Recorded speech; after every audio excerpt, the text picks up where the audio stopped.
وەکەو کەسانە هەر لە ژیانی دنیادا ئەو کەسانە خوا تۆڵەیان لێ دەکات یان بە لەفزێکی تر ڕسوایان دەکات و لە قیامەتشدا باجی ئەوە دەدەن ئەو کاری کە کردوویە سزای سەختی ڕۆژی دوایان هەیە شەرمەزاری دنیایان شێ کە پەروەردگار ئەفەرمێ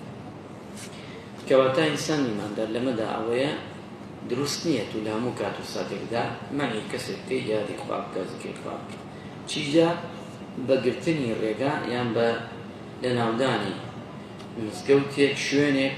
کە یادی خوای پەروەردگارەکە تیایدا تۆی عولەمانە وایان فەرمووە دەربارەی ئەم ئایەتە کە خوای پەروەردگار دەیبێت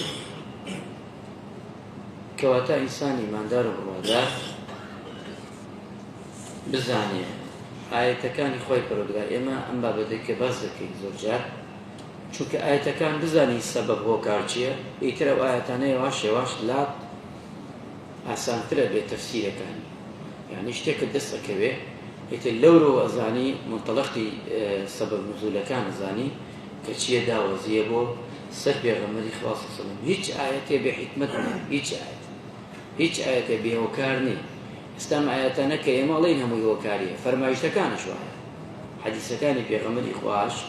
صلی الله علیه و سلم هەمووی سەبەبیە هەمووی هۆکاریە بۆیە چاکتر وایە ئێمە کە لەگەڵ تەفسیردا یان لەگەڵ قورئاندا زیاتر بچینە ناخی قورئانەوە بۆ ئەوەی زیاتر ئەو قورئانە تەفسیرمان پێ بکات لە ژیانمان و تێبگەین لێی و سوودی لێوەرگرین و ئیسفادەی لێ بکەین خوای گەورە بکاتە خير ما يخير ولا يكون مرحبا ولا يكون